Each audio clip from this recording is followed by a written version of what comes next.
പ്രിയമുള്ളവരെ സുഹൃത്തുക്കളെ, കേരള സംസ്ഥാന വ്യാപാരി വ്യവസായി സമിതി അതിൻ്റെ യൂണിറ്റ് കൺവെൻഷൻ ഇന്നലെ നമ്മുടെ കേതല മരനാട്ട് ഓഡിറ്റോറിയത്തിൽ വെച്ച് നടന്നു. ജില്ലാ പ്രസിഡന്റ് കെ സുബ്രഹ്മണ്യനാണ് അതിൻ്റെ ഉദ്ഘാടനം നിർവഹിച്ചത്. Unit president P Kunhappu Haji അധ്യക്ഷത വഹിച്ച ചടങ്ങിൽ secretary Ilyas Puliyodan, area secretary Sulfikar Ali, Shameer Haris എന്നിവരൊക്കെ സംസാരിച്ചു. മുതിർന്ന അംഗങ്ങളായ AK അലവി, അതുപോലെ തന്നെ ലോകേഷൻ നായർ എന്നിവരൊക്കെ ഒരു ആദരിക്കൽ ചടങ്ങും നടന്നു. അതുപോലെ തന്നെ ഒരു ജനറൽ ബോഡി യോഗവും നടന്നു. അതിൽ പ്രസിഡൻ്റായിട്ട് പി കുഞ്ഞാപ്പു ഹാജിയും സെക്രട്ടറി ആയിട്ട് പുലിയോടൻ ഇല്യാസും അതുപോലെ തന്നെ ട്രഷററായിട്ട് സദക്കത്തുള്ള മയൂരിയും ഇവരെയാണ് തിരഞ്ഞെടുത്തത്. ഏതായാലും അതിൻ്റെ ചെറിയൊരു വീഡിയോ ചടങ്ങിനെ സംബന്ധിച്ചിടത്തോളം വ്യാപാരി വ്യവസായി സമിതി അതിൻ്റെ പ്രവർത്തനങ്ങൾ ഉള്ള ആൾക്കാരെ വെച്ച് മുന്നോട്ട് പോയിക്കൊണ്ടിരിക്കുകയാണ്. നമുക്കിത് ഈ കമ്മിറ്റി ഒന്നും കൂടെ പുനഃസംഘടിപ്പിച്ചുകൊണ്ട് നമ്മുടെ പ്രവർത്തനം കരുവാരൻ്റെ ഭാഗത്ത് സജീവമാക്കുന്നതിനുള്ള ഒരു കമ്മിറ്റി തിരഞ്ഞെടുക്കുകയും ഹൈവേയുടെ പ്രവർത്തനം വളരെ ഒരു ഉത്തരവാദിത്വവുമില്ലാതെ അതിൻ്റെ കോൺട്രാക്ടർമാർ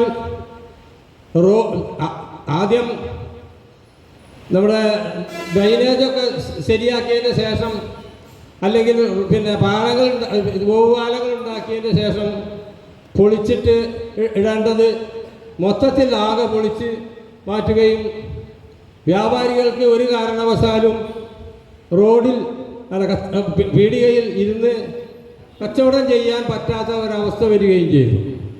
അതിൽ വ്യാപാരി വ്യവസായി സമിതി അവരുമായി സംസാരിക്കുക മാത്രമല്ല, നമ്മൾ മന്ത്രിതലത്തിൽ ഇടപെട്ടുകൊണ്ട് റിയാസിൻ്റെ ഓഫീസുമായി നമ്മൾ ബന്ധപ്പെടുകയും അതിൻ്റെ അടിസ്ഥാനത്തിൽ ആ റോഡിൻ്റെ പണി ദ്രുതഗതിയിൽ ഒരുവിധം നമുക്ക് നടത്തിപ്പിക്കാൻ കഴിഞ്ഞിട്ടുണ്ട്.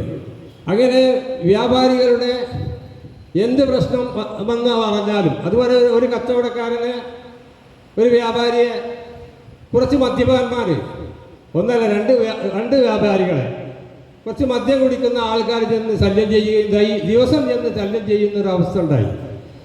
നമ്മളത് പോലീസ് സ്റ്റേഷനുമായി ബന്ധപ്പെട്ട് സംസാരിക്കുകയും ആ കട സുഖമായി നടത്തിക്കൊണ്ടു പോകുന്നതിന് സൗകര്യം ഏർപ്പെടുത്തുകയും അങ്ങനെ 2 കടകൾ നമ്മളങ്ങനെ സഹായിച്ചിട്ടുണ്ട്.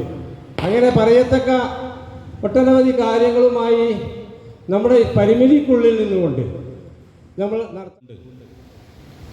ഒട്ടനവധി പ്രയാസകരമായ സാഹചര്യത്തിലൂടെ ഇന്ത്യ രാജ്യവും അതുപോലെ തന്നെ ലോകത്തുള്ള സകലമാന വ്യാപാരികളും അനുഭവിക്കുന്ന തീവ്രമായ നിലപാട് നിൽക്കുന്ന സാഹചര്യമാണ്.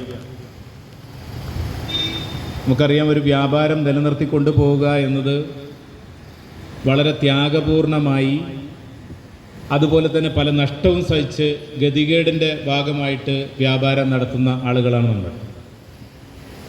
കേരളത്തിൽ നമുക്കറിയാം 10-15 ലക്ഷത്തോളം വരുന്ന വ്യാപാരികൾ കേരളത്തിൻ്റെ അങ്ങോളം ഇങ്ങോളമുള്ള അങ്ങാടികളിൽ ജീവൻ നിലനിർത്തുന്നതിന് വേണ്ടി, അവരുടെ ജീവസന്ധാരണത്തിന് വേണ്ടി പ്രവർത്തിച്ചു കൊണ്ടിരിക്കുന്ന ഒട്ടനവധി സ്ഥാപനങ്ങൾ നമുക്കുണ്ട്. അതുപോലെ തന്നെ അവരെ ആശ്രയിച്ച് ജീവിക്കുന്ന ഒരു വലിയ കുടുംബം നമുക്കുണ്ട് എന്ന് നമുക്ക് ബോധ്യമുണ്ട്.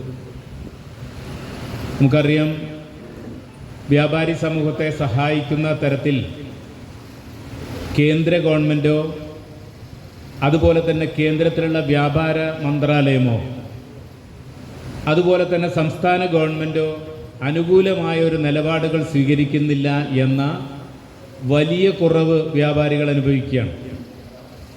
ഇതൊന്നും ആരും പറഞ്ഞു ബോധ്യപ്പെടുത്തേണ്ടതില്ല. വിവിധങ്ങളായ രംഗങ്ങളിൽ നിന്ന് ഒരു സ്ഥാപനം നിലനിർത്തിക്കൊണ്ടു പോകാൻ കഴിയാതെ ഗതികേടിൻ്റെ പാതയിലാണ് വ്യാപാരികളാകെ. ഒട്ടനവധി പ്രയാസങ്ങൾ നമുക്കുണ്ട് എന്നറിയാം. വഴിയോര കച്ചവടക്കാരുടെ കടന്നുകയറ്റം, അതുപോലെ തന്നെ വൻകിട ഷോപ്പിംഗ് മാളുകളുടെ കടന്നുകയറ്റം തുടങ്ങി വ്യാപാരികളുമായി ബന്ധപ്പെട്ട ഒട്ടനവധി പ്രയാസങ്ങൾ ഈ രാജ്യത്ത് നിലനിൽക്കുമ്പോൾ ആയിരക്കണക്കിന് സ്ഥാപനങ്ങൾ അടച്ചു പോകുന്ന സ്ഥിതി നിലനിൽക്കുകയാണ്. ഈ ജില്ലയിലെ വിവിധ പട്ടണങ്ങളുമായി ബന്ധപ്പെട്ടുകൊണ്ട് വിറ്റഴിക്കൽ വിൽപ്പനയുടെ ബോർഡ് വെച്ചിട്ടുള്ള ഒട്ടനവധി ഷട്ടറുകൾ നിങ്ങൾക്ക് കാണാം. വളരെ കുറഞ്ഞ വിലയ്ക്ക് കിട്ടിയതിൽ നിന്ന് 10-50% കുറച്ച് ഉള്ള സാധനങ്ങൾ എങ്ങനെയെങ്കിലും വിറ്റുപോകട്ടെ എന്ന അടിസ്ഥാനത്തിൽ കുറഞ്ഞ വിലയ്ക്ക് വിറ്റഴിച്ച് രക്ഷപ്പെട്ടു പോകാൻ കഴിയുന്ന ഒട്ടനവധി വ്യാപാരികൾ ജില്ല മുഴുവൻ, ഞാൻ നടക്കുന്ന ആളായിട്ട് പറയുകയാണ്, ഈ ജില്ല മുഴുവൻ അങ്ങനെ നിലനിൽക്കുകയാണ്. നമുക്കറിയാം GST ആയിട്ട് ബന്ധപ്പെട്ടുകൊണ്ട് പ്രയാസങ്ങൾ കേന്ദ്ര ഗവൺമെൻറ് ആയിരുന്നാലും ശരി, അതുപോലെ തന്നെ സംസ്ഥാന ഗവൺമെൻറ് GST വകുപ്പുമായിട്ട് ബന്ധപ്പെട്ടുകൊണ്ടും കഴിഞ്ഞ 2-3 വർഷക്കാലമായി ഉണ്ടായിരുന്ന പ്രയാസങ്ങൾ ഈ അടുത്ത ദിവസം വ്യാപാരി വ്യവസായി സമിതി നന്നായി ഇടപെട്ട് കേന്ദ്ര ഗവൺമെൻറ്റിൻ്റെ മുമ്പിൽ അവകാശവാദം ഉന്നയിച്ചതിൻ്റെയും അതുപോലെ നിവേദനങ്ങൾ സമർപ്പിച്ചതിൻ്റെയും അതുപോലെ നമുക്ക് സ്വന്തമായിട്ടൊരു MLA ഉണ്ട്. നിങ്ങൾക്കറിയാം, നമ്മുടെ